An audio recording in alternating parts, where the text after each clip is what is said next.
أعوذ بالله من الشيطان الرجيم. بسم الله الرحمن الرحيم. ومن الناس من يجادل في الله بغير علم ولا هدى ولا كتاب منير ثاني عطفه ليضل عن سبيل الله له في الدنيا خزي ونذيقه يوم القيامة عذاب الحريق ذلك بما قدمت يداك وأن الله ليس بظلام للعبيد. ومن الناس من يعبد الله على حرف فإن أصابه خير اطمأن به وإن أصابته فتنة انقلب على وجهه خسر الدنيا والآخرة ذلك هو الخسران المبين.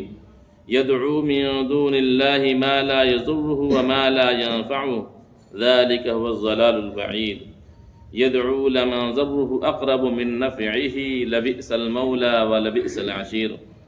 إن الله يدخل الذين آمنوا وعملوا الصالحات جنات تجري من تحت الأنهار إن الله يفعل ما يريد. من كان يظن أن لن ينصره الله في الدنيا والآخرة فليمدد بسبب إلى السماء ثم ليقطع فلينظر هل يذهبن كيده ما يغيظ. وكذلك أنزلناه آيات بينات وأن الله يهدي من يريد. إن الذين آمنوا والذين هادوا والسابئين والنصارى والمجوس والذين أشركوا إن الله يفصل بينهم يوم القيامة إن الله على كل شيء شهيد. صدق اللہ العظیم. یہ سورۃ الحج کی آیت نمبر 8 سے لے کر 17 تک کی تلاوت کی ہے.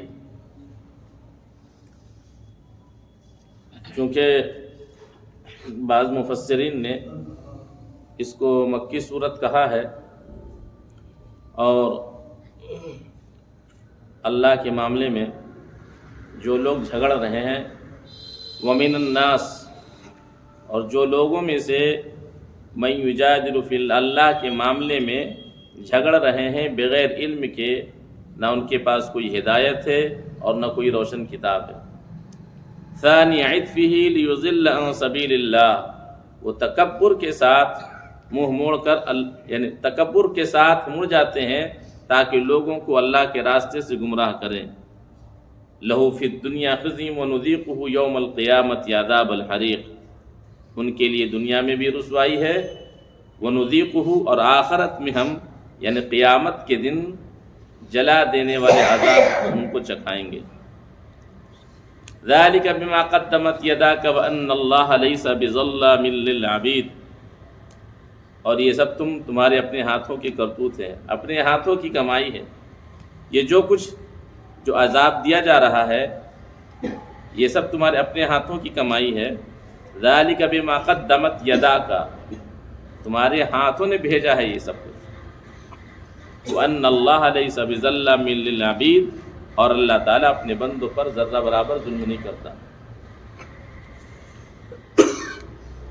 وَمِنَ النَّاسِ مَن يَعْبُدُ اللَّهَ عَلَى حَرْفٍ، اور لوگوں میں سے کچھ لوگ ہیں جو اللہ کی عبادت کرتے ہیں علی حرف، بالکل کنارے پر عبادت کرتے ہیں. فَإِنْ أَصَابَهُ خَيْرٌ اطْمَأَنَّ بِهِ، اگر ان کو کوئی بھلائی پہنچ جائے، کوئی خیر پہنچ جائے تو مطمئن ہو جاتے ہیں. بالکل کنارے پر وہ عبادت کر رہے ہیں، یعنی جب ماحول بالکل سازگار ہے تو یعنی نماز بھی پڑھ رہے ہیں، روزہ بھی رکھ رہے ہیں، حج بھی کر رہے ہیں، زکوٰۃ بھی، ماحول میں بالکل سب چیز ٹھیک ٹھاک ہے. اور جب مصیبت آ گئی وَإِنْ أَصَابَتْهُ فِتْنَةٌ انقلب عَلَى وَجْهِهِ، اور اگر کوئی ان پر آزمائش آ جائے انقلب علی وجہہ، اپنا منہ پھیر کر چل دیتے ہیں، جیسے ہم لوگ کرتے ہیں.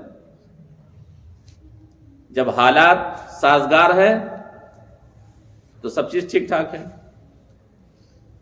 تھوڑی سی پریشانی آ گئی تو فوراً رخ موڑ لیا.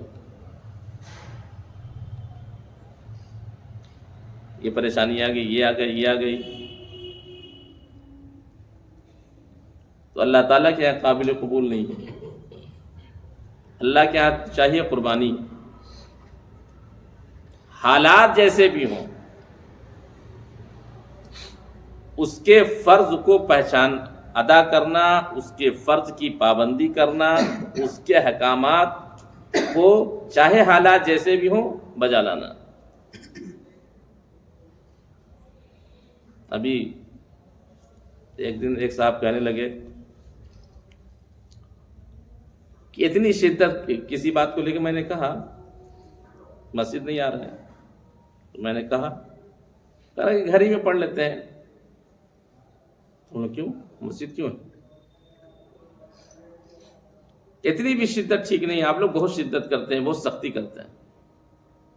تو میں نے پوچھا کہ سختی کس چیز میں؟ شدت کہتے کس کو؟ شدت کی تعریف کر دیجئے۔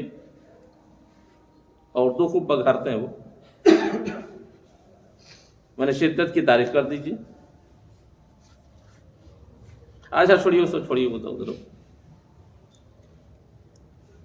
جہاں اپنا نفس داخل ہو جا رہا ہے، شریعت کا کوئی حکم بتایا جا رہا ہے، تو کہتے کہ آپ بہت سختی کرتے ہیں، آپ کے اندر شدت بہت ہے۔ تو شدت کس چیز میں ہے؟ جہاں اللہ کا قانون آ جائے، اللہ کا حکم آ جائے، وہاں پر تو پھر کوئی کسی کی بات نہیں چلے گی نا۔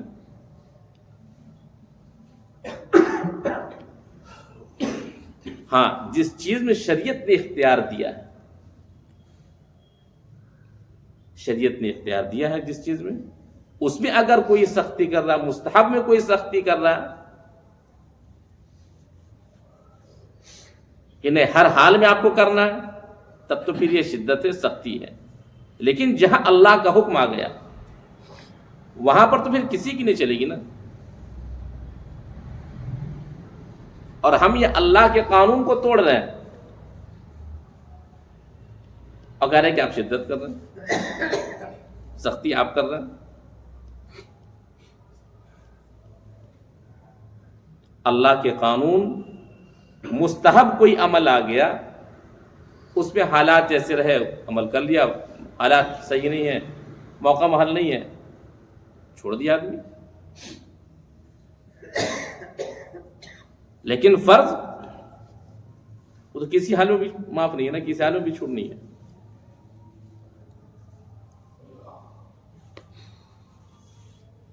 تو ہم لوگ فرض کو، اللہ کے قانون کو، اللہ کے احکام کو ہم لوگ بالکل کنارے پر ادا کرتے ہیں۔ جب حالات بالکل ٹھیک ٹھاک ہیں تو سارا کام ہو رہا ہے، حالات بگڑ گئے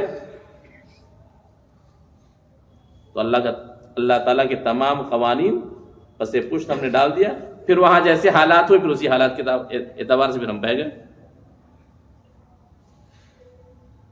صحابہ نے تو کبھی ایسا نہیں کیا نا۔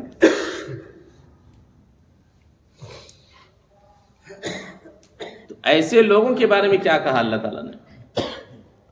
وَمِنَ النَّاسِ مَن يَعْبُدُ اللَّهَ، جو لوگ اللہ کی عبادت کرتے ہیں بالکل کنارے پر، حرف کا مطلب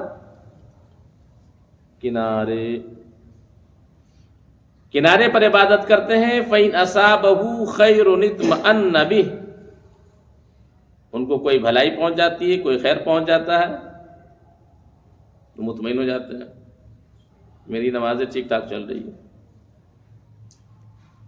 وَإِنْ أَصَابَتْهُ فِتْنَةٌ انقلب عَلَى وَجْهِهِ، اور اگر ان کو کوئی آزمائش آ جاتی ہے، انقلب علی وجہی، اپنا چہرہ بدل دیتے ہیں۔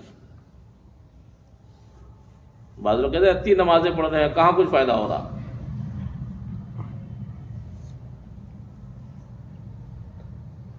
اس کے آگے اپنے آپ کو جھکا دینا، حالات چاہے جیسے بھی ہوں، اس کے حکم کے آگے اپنے آپ کو جھکا دیں، اور اس کے لیے چاہے کتنا ہی بڑا نقصان ہو جائے، بڑا سے بڑا دنیا کا نقصان ہو جائے، اس کو قربان کر دیں۔ تب علامہ اقبال نے اسی کے بارے میں کہا نا کہ تو بچا بچا کے نہ رکھ اسے، تیرا آئینہ ہے وہ آئینہ، کہ شکستہ ہو تو عزیز تر ہے نگاہ آئینہ ساز میں۔ تو سمجھ میں آیا؟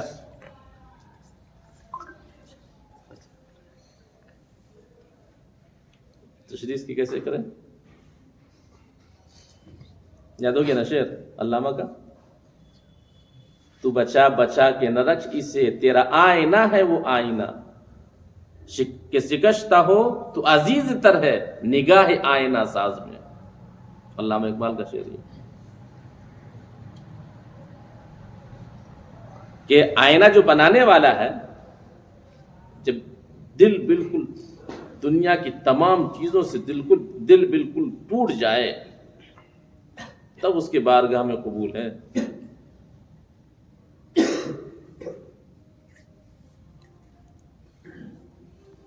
خسرت دنیا والآخرہ، دنیا میں بھی گھاٹا ہے آخرت میں بھی گھاٹا ہے، کس کا؟ جو کنارے پر عبادت کر رہے ہیں۔ ذالک هو الخسران المبین، اور یہ تو بالکل کھلا ہوا خسارہ ہے، بالکل واضح تباہی ہے یہ۔ یدعو من دون اللہ ما لا یضرہ وما لا ینفعہ، وہ لوگ جو لوگ اللہ کے علاوہ جس کو پکارتے ہیں، ما لا یضرہ، نہ وہ نقصان پہنچا سکتے ہیں، وما لا ینفعہ، اور نہ وہ نفع پہنچا سکتے ہیں۔ ذالک هو الضلال البعید، اور یہ بہت دور کی گمراہی ہے۔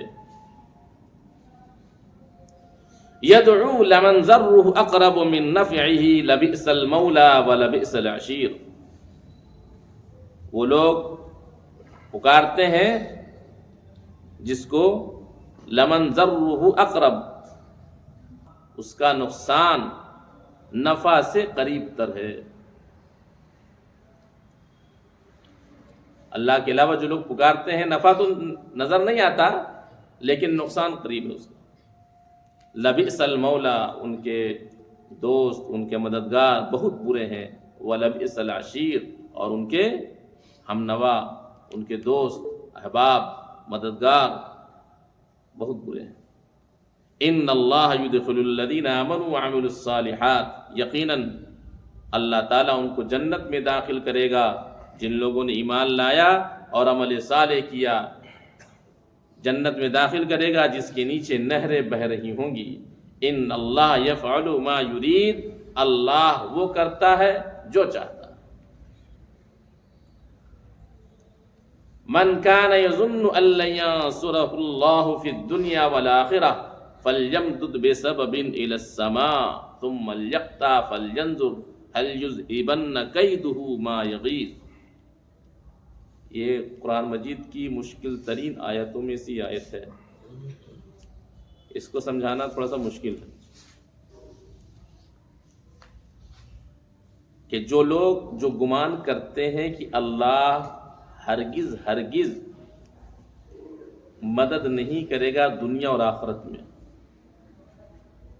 فَلْيَمْدُدْ بِسَبَبٍ إِلَى السَّمَاء، تو اسے چاہیے کہ آسمان پر ایک رسی تانے، ثُمَّ لْيَقْطَعْ، پھر اس کو کاٹ دے، فَلْيَنْظُرْ، پھر اسے چاہیے کہ دیکھے، هَلْ يُذْهِبَنَّ، کہ وہ چیز کیا دور کر رہی ہے جو اسے غصہ دلاتی ہے،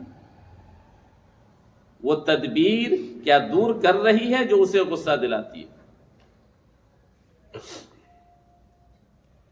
اس کو ایسے سمجھیے آسان لفظ میں کہ ایک شخص ہے جو اللہ تعالیٰ کی عبادت میں، اس کے احکامات میں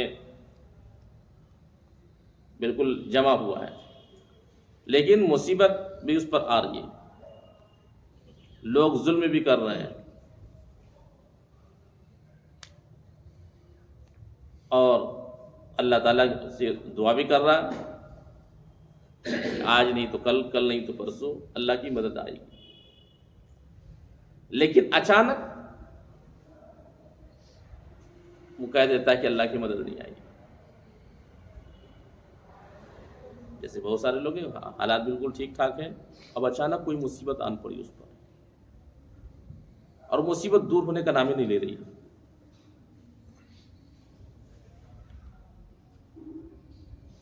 مصیبت دور ہونے کا نام نہیں لے رہی ہے، وہ جو تک تو صبر کرتا رہا کہ چلیے اللہ تعالیٰ کا امتحان ہے، ٹل جائے گا، لیکن مصیبت دور نہیں ہو رہی اور شیطان حملہ کر دیا اس پر۔ تو جیسے ہی اللہ سے نا امید ہو گیا تو گویا کہ اس نے جو رسی باندھی تھی اس نے رسی کو کاٹ دیا.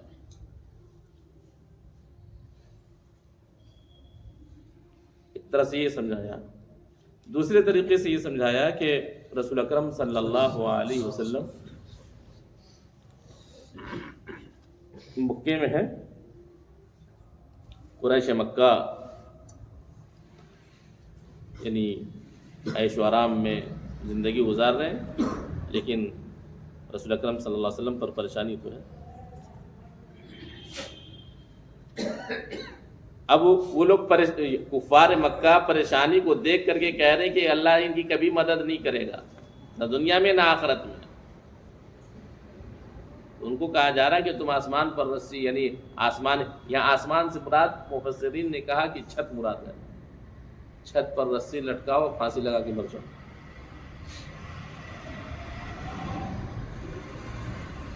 یہ تمہارا، تم کو ایسا ہی کرنا چاہیے. پھر دیکھو کیا نتیجہ نکلتا ہے، تو مر ہی جائے گا نا. دوسری بات یہ ہے کہ ہم لوگ جب کوئی مصیبت آتی ہے، کوئی پریشانی آتی ہے کسی پر، ہم لوگ کہتے ہیں کہ اللہ تعالیٰ کا امتحان ہے. کہتے کہ نہیں کہتے؟ آزمائش. لیکن جب کسی کے پاس میں جب مال آتا ہے، خوشحالی آتی ہے، تو اس کو کیوں نہیں کہتے کہ اللہ کا امتحان ہے، آزمائش ہے؟ اس کو تو کہتے ہیں ارے اللہ تعالیٰ تو پورا اسی پر ڈلے ہوئے ہیں، اسی پر مہربان ہے، نعوذ باللہ. حالانکہ وہ بھی تو امتحان ہے. اللہ تعالیٰ کبھی مال دے کر امتحان لیتا ہے اور کبھی چھین کر امتحان لیتا ہے. امام احمد بن حنبل رحمۃ اللہ علیہ کا واقعہ مشہور ہے نا. امام احمد بن حنبل رحمۃ اللہ علیہ کو جب کوڑا مارا جاتا تھا تو ایک جلاد 100 کوڑے مارے جاتے تھے ایک دن، اور ایک جلاد صرف 2 کوڑا مارتا تھا. لیکن کبھی بھی امام احمد بن حنبل رحمۃ اللہ علیہ کے آنکھ سے آنسو نہیں گرا، کبھی آنسو نہیں گرا.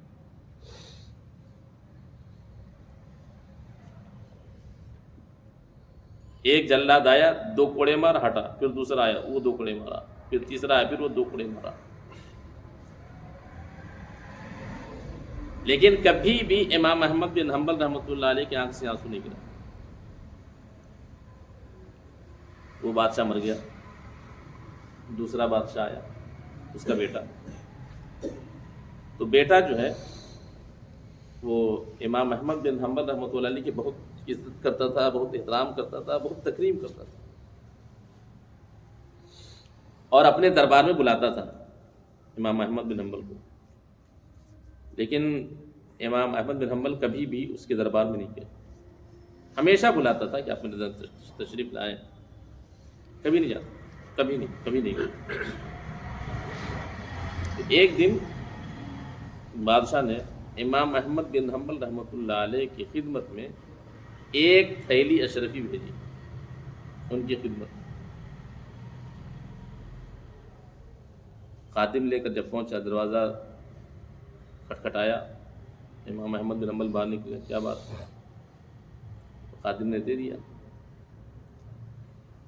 کہ یہ بادشاہ نے آپ کی خدمت میں بھیجا ہے، ہدیہ پیش کیا آپ کی خدمت. حالانکہ امام احمد بن حنبل نے تو نہیں لیا، لیکن دہاڑے مار مار کر رونے لگے اور اللہ تعالیٰ سے کہنے لگے، اے اللہ، یہ احمد اس قابل نہیں، اس امتحان کے قابل نہیں. میرے لیے وہ امتحان زیادہ آسان تھا اس کے مقابل میں. اے اللہ، اس امتحان میں ہم فیل ہو جائیں گے.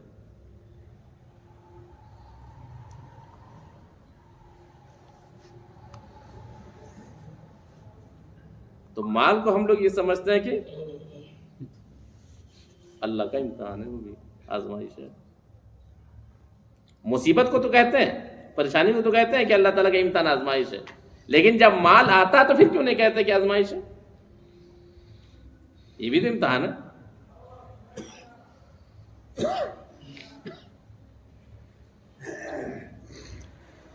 وَكَذَلِكَ أَنزَلْنَاهُ آيَاتٍ بَيِّنَاتٍ، اور اسی طرح ہم اپنی نشانی کو کھول کھول کر واضح کرتے ہیں، واضح کر کے ہم نے اتارا اپنی نشانی کو۔ وَأَنَّ اللَّهَ يَهْدِي مَن يُرِيدُ، اور اللہ ہدایت دیتا ہے جس کو چاہتا ہے۔ ایک تو ترجمہ یہ ہے، دوسرا ترجمہ یہ ہے وَأَنَّ اللَّهَ يَهْدِي، اور اللہ ہدایت دیتا ہے اس کو جو چاہتا ہے۔ جو ہدایت چاہتا ہے اللہ اسی کو ہدایت دیتا ہے، جو نہیں چاہتا اس کو اللہ ہدایت نہیں دیتا۔ اب جیسے کہیں گے کہ بہت سارے دشمنان اسلام ایسے گزرے جس کو اللہ تعالیٰ نے ہدایت دے دی، ایمان کی دولت دے دی، کیوں؟ حضرت عمر بن خطاب رضی اللہ عنہ اسلام کے دشمن تھے نا، لیکن اللہ نے ہدایت دی نہیں دی۔ کیوں ہدایت دی؟ دشمن تھے۔ معاملہ یہ نہیں تھا، معاملہ یہ تھا کہ حضرت عمر رضی اللہ تعالی عنہ حق کو قبول کرنے کی صلاحیت تھی ان کے پاس میں، اور حق چاہتے تھے، یعنی جس دین کو، جس دھرم کو وہ مان رہے تھے اسی کو وہ حق سمجھ رہے تھے۔ اپنے مشرکانہ عمل کو، مشرکانہ عقیدے کو حضرت عمر حق سمجھ رہے تھے، اسی لیے اسلام کے خلاف تھے۔ لیکن جب بات سامنے آئی، جب بات واضح ہو گئی کہ نہیں حق تو وہ ہے، فوراً اس کو قبول کر لیا، اس کو چھوڑ دیا۔ ابو جہل جان رہا کہ وہ حق ہے، لیکن ضد، ہٹ دھرمی کی بنیاد پر اسلام قبول نہیں کیا اس نے۔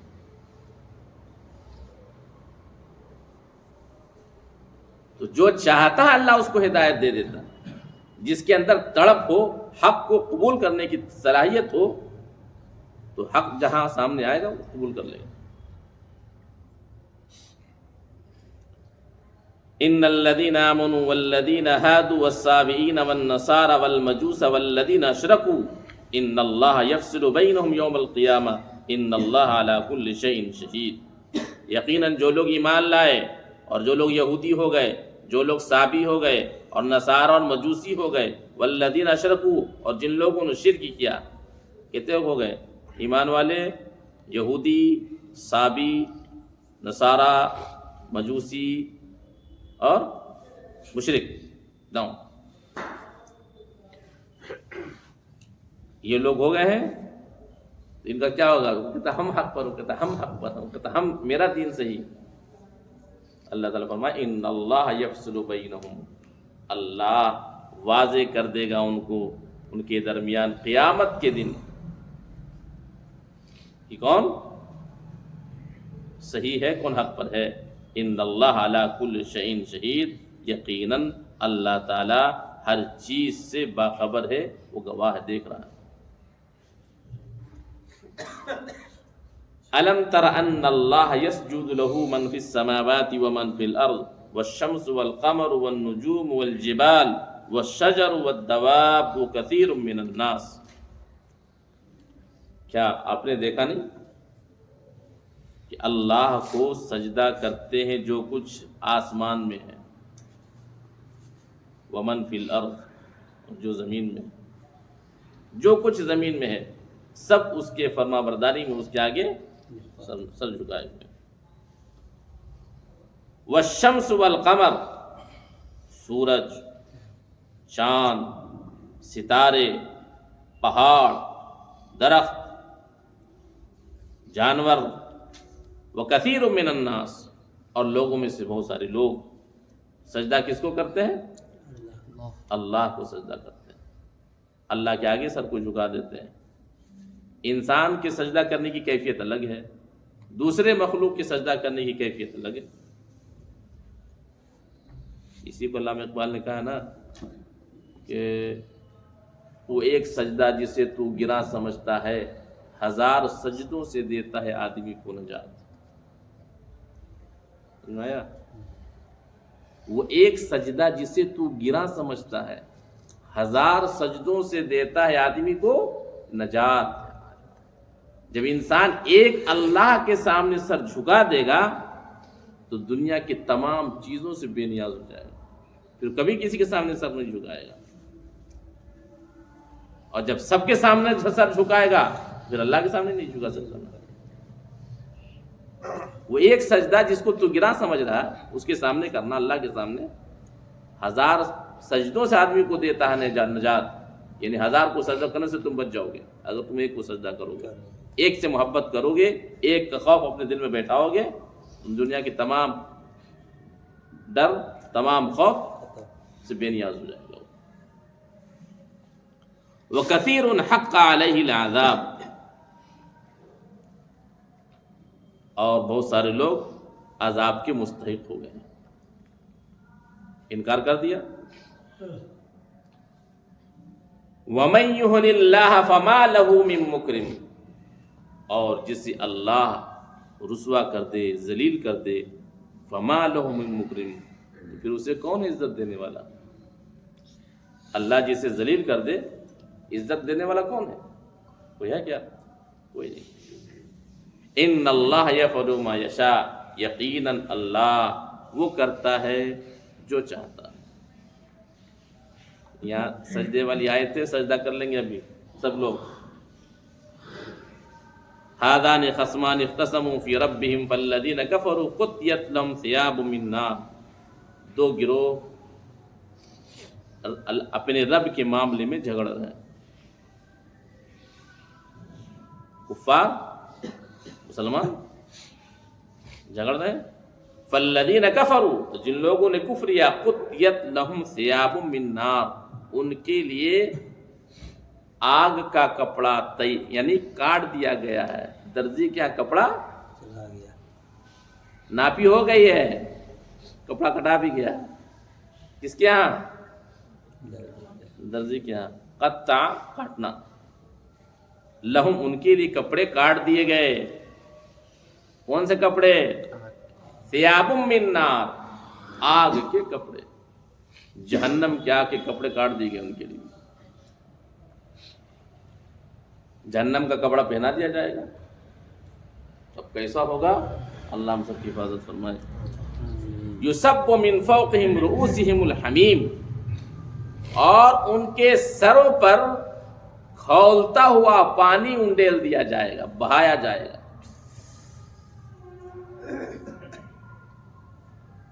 ایک تو جہنم کا لباس، اوپر سے کھولتا ہوا پانی، اور کھولتا ہوا پانی بھی کیسا؟ اس سے پہلے بتا چکے ہیں نا کہ جب جہنمی چلائے گا پانی پانی پانی، ہزاروں ہزار سال چلاتا رہے گا پانی پانی پانی پانی، جہنم کا داروغہ کا چپ پانی مانگتا ہے، پھر چلاتا رہے گا پانی پانی پانی، نہ چلے تو کرے گا کیا؟ تو ایک کٹورا پانی لا کے دے گا، وہ بھی گرم پانی کھولتا ہوا۔ اور کیسا کھولتا ہوا کہ جب سامنے اپنے ایسے لائے گا پینے کے لیے، منہ کے پاس لگائے گا، تو اس کے بھاپ سے اس کی آنکھیں اور اس کی کھوپڑی کی کھال اور چہرے کی کھال ادھر کے کہاں؟ کٹورے میں۔ پانی جب پیے گا تو کیا حال ہوگا؟ اللہ ہم سب کی حفاظت فرمائے۔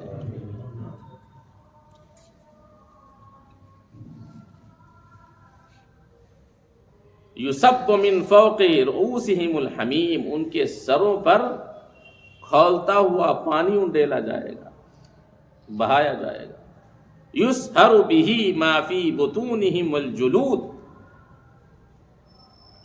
اور اندر کیا ہوگا؟ ما فی بطونہم، ان کے پیٹ میں جو کچھ ہے وہ یصہر بہ، اس کی وجہ سے پگھل جائے گا۔ کون سی چیز پگھلے گی؟ اندر کا پورا دل، گردہ، پھیپھڑا، کلیجی سب پگھل جائے گا، اور اندر کا تو پگھلے گا بھی، والجلود، اور اس کی کھال، لیکن پھر بھی مرے گا نہیں۔ موت کہاں وہاں، وہاں تو موت کو موت آ چکی ہوگی.